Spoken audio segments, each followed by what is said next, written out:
Hi, so welcome to my train room. I'm Rainer, and I've got a bit of an update of what I've been doing at this end of the layout.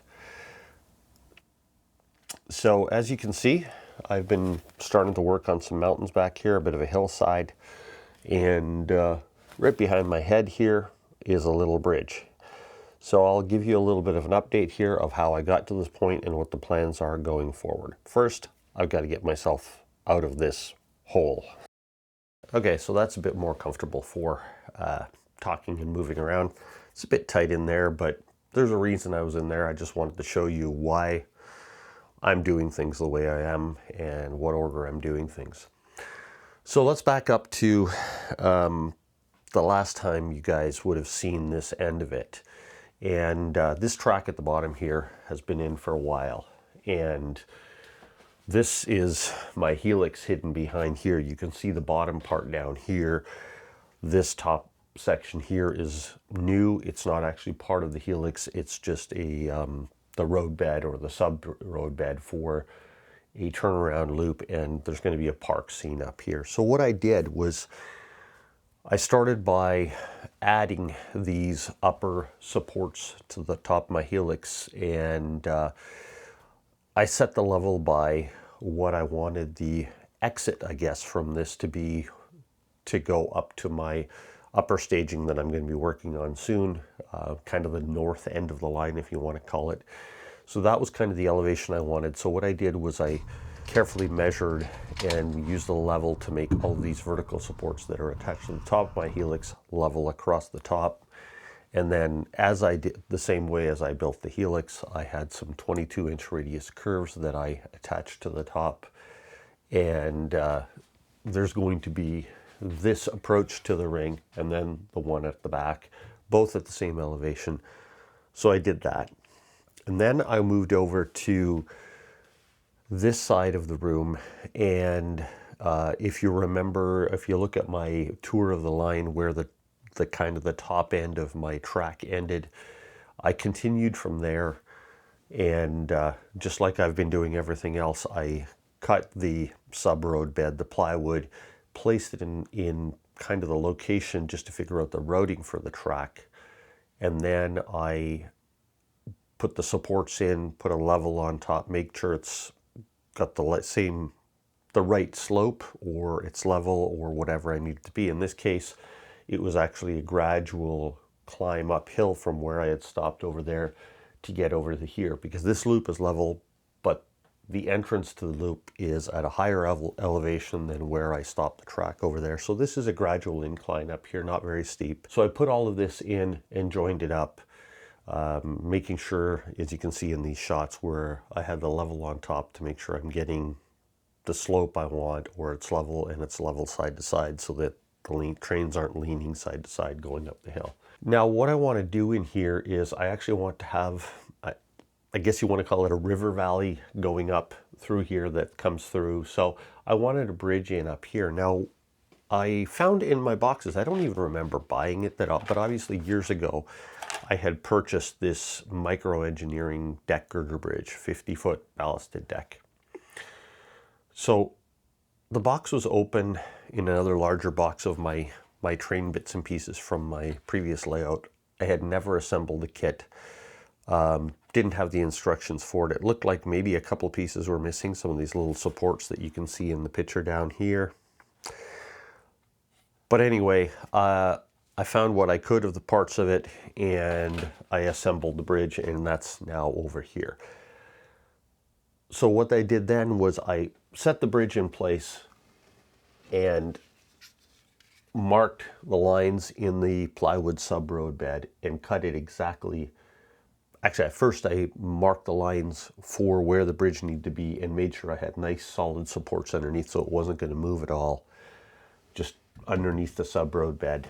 Cut it, and then I took the bridge and clamped, as you can see in this photo, I clamped a piece of track to it, blocks top and bottom so it didn't make it flex, and then set it in place to figure out exactly the height that I need to make the supports for the bridge. So I have that right now, so the top of the bridge is exactly at the same height as the road bed leading to it. So when I lay my track, or when I'm ready to lay my track, I can just put the bridge in place and lay the track over the top. Now, I don't want to put the bridge or the track in permanently because I still need to finish up the landscaping back there. The hill back in the back there, it has that pink purple styrofoam as a basic curve of a structure. Then I've put chicken wire on top, and then this plaster cloth on top, which has just hardened overnight.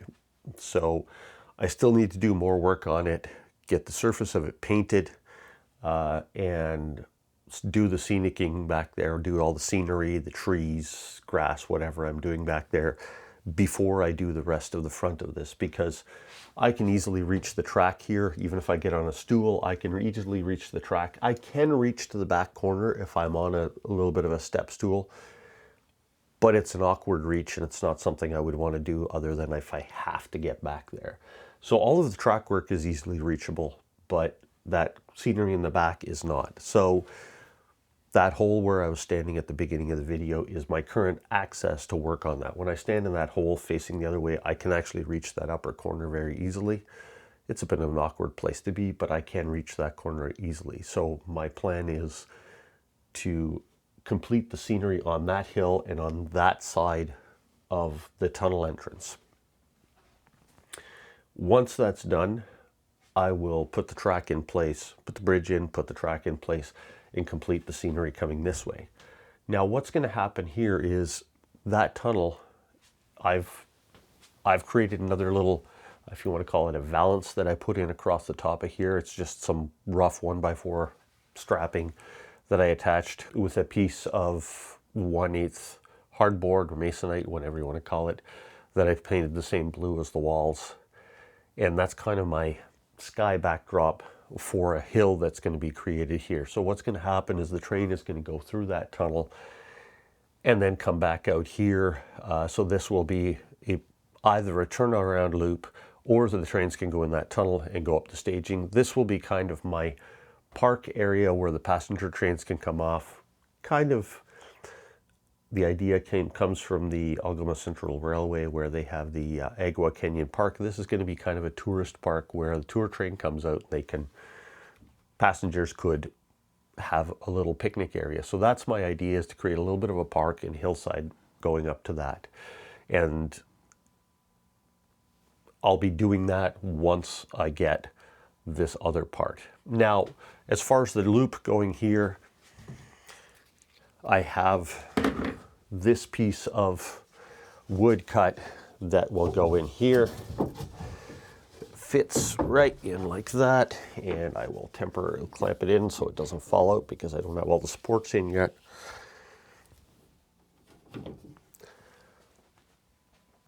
So what's going to happen is the other end of this loop will continue on this track, and there's going to be a switch, turnout, whatever you want to call it, over there where it will join with that other loop. Obviously, I'll have to have insulators, and I'll have to have the proper circuitry for a turnaround loop so it doesn't short. Now this plywood, once I get it all figured out exactly how I want it, get the supports in, a section of that plywood is going to be replaced with this. I picked this up on eBay. It's a brand new unused kit of a deck girder bridge wood trestle. I mean, it's plastic, but it looks like a wood trestle.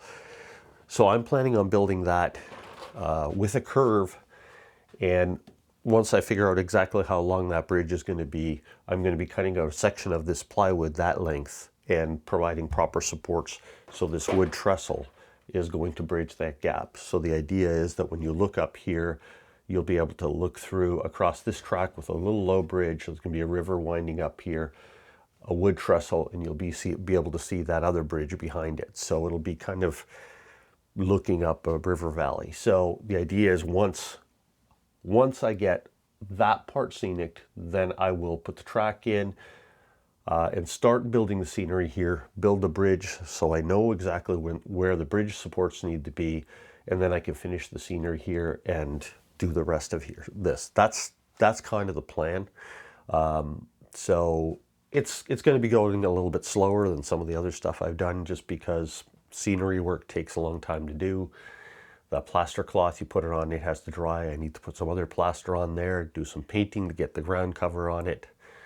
And I need to build some trees. So that's going to take a little while because I don't want to just jump ahead and do the rest of this stuff in front without finishing that first. And then the other thing that I'm doing is I am trying to do the upper section here first, because when I work on it, things are likely to drip through because I have an open deck work. Until I get it finished, things could fall through. This lower deck down here is going to be my town or city scene. That's the plan, an urban scene. And it's better to finish the upper deck first, get that all finished so there's no more dirt falling through, then I can do the scenery on the lower deck. So as I work my way around the layout,